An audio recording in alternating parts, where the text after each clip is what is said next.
Well, to discuss this, I'm joined now by Tsipi Erann. She's a feminist activist who spearheaded the WikiWomen's collaborative in Tel Aviv. And in Washington, D.C., we have author, journalist, and activist Shanon Lee. I thank you both for joining us on the Newsmakers. Tsipi Erann, let me start with you. We're in the year 2019. Is the war against the patriarchy, or if not the patriarchy, at least those who don't believe women should be absolutely equal to men, is that war any closer to being won? Well, I think the nice thing about feminism in 2019 is that it has a lot of different shapes and forms. There isn't just one idea about what feminism is. There's feminism based on different identities, like there's black feminism and queer feminism. There's feminism that's more national. There's a very lively movement of feminism in India, for example. And the benefit of that is that each group has different needs. And so Indian women know what they need, and it's different than what Western women need, for example. Shanon Lee, I remember reading Camille Paglia, who said, feminism has been hijacked by upper middle class professional women. She comes at it from an older feminist perspective, I guess, and she doesn't like the more recent forms of it. Tell me what that suggests regarding the different strands of feminism.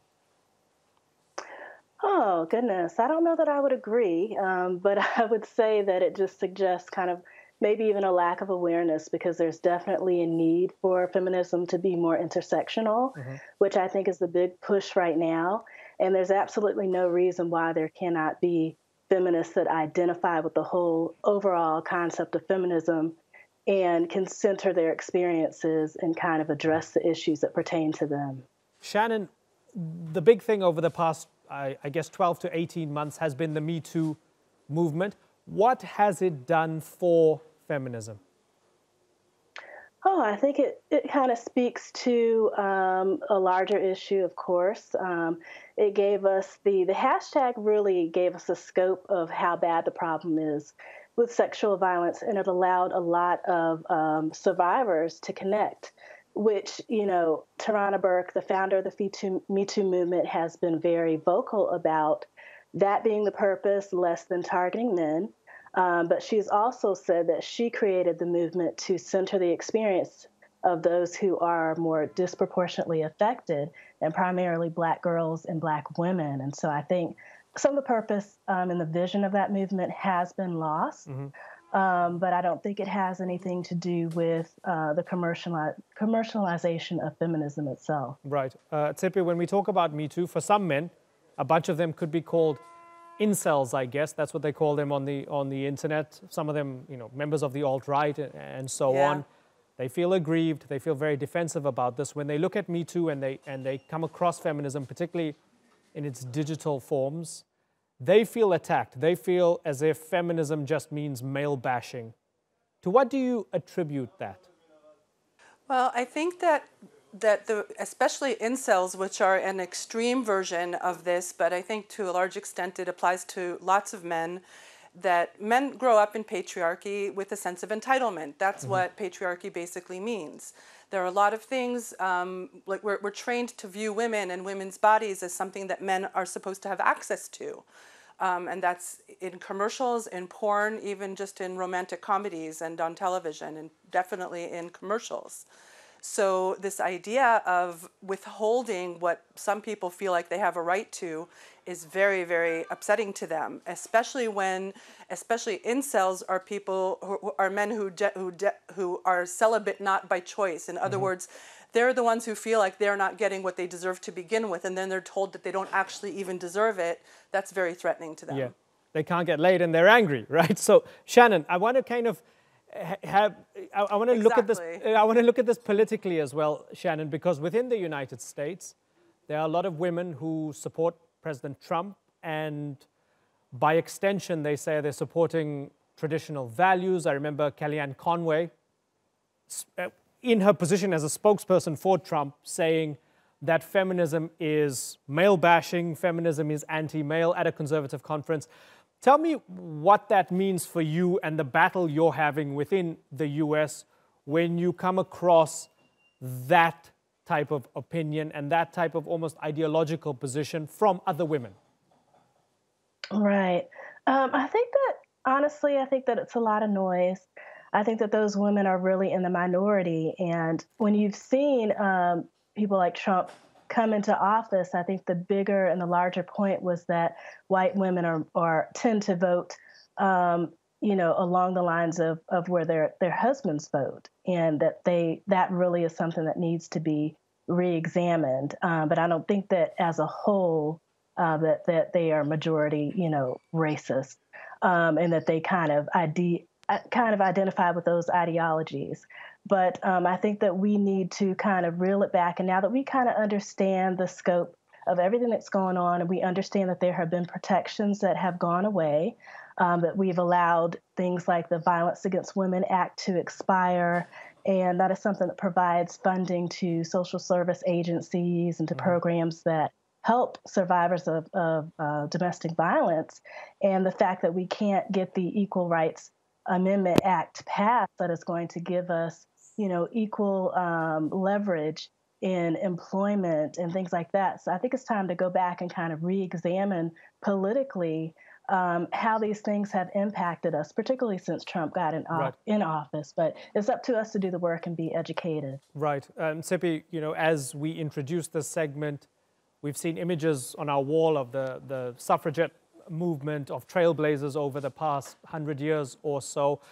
It's very rare to find in particularly Western democratic industrialized countries to find hard laws on the books which are anti-women, right? And I guess this is what makes it all very interesting, because when we talk of the patriarchy, it's a lot of culture, it's a lot of attitudes and so on. But in terms of actual laws on the books, it's been less and less over the years. But Shannon's brought something up now about a kind of fear that there'll be a reversal. Do you fear that there'll be a reversal of all the gains that have been made?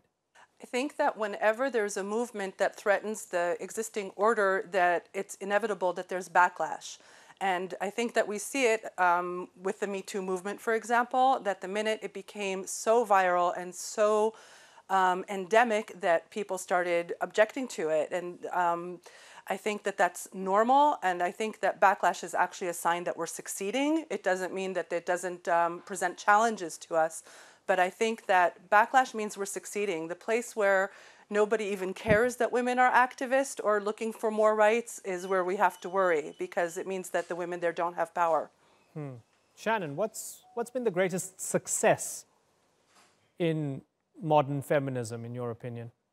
Oh, I think we can look to examples like the Me Too movement, where there have been so many people that have been able to connect just based off of their similar experiences. And I work at the advocacy level, so I do see that there's still a whole lot of hope.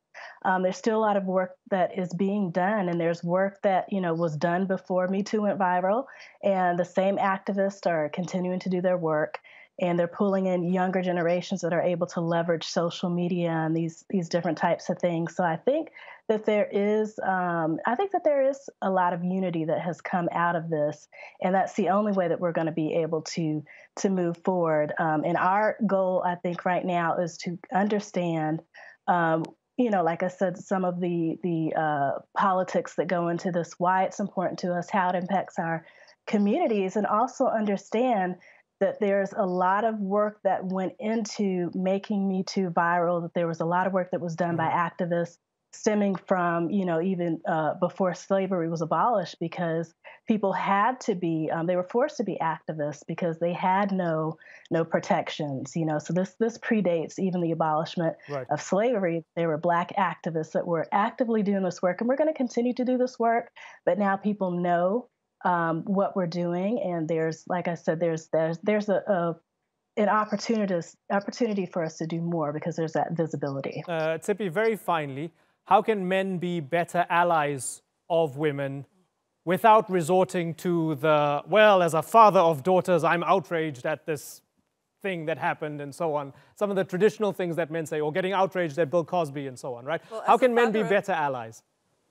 Those are not ways of being a good ally, because it's still defining yourself in relation to women who are associated with you or belong to you. Yes. I think the first thing that men need to do is actually listen to women and believe women. It doesn't mean that every single woman always says everything that is the absolute truth, But when a lot of women are talking about their experience of sexual violence or about being belittled or being interrupted or of feeling afraid to go somewhere at night or alone, or whatever women are talking about their experiences, it's their lived lives, and they know what they're talking about. And so trying to judge it based on one's own experience that's different is a wrong way to approach it, and I think men really need to listen to women more. Okay, Tsipi Erann and Shanon Lee, I wish you both a very happy International Women's Day.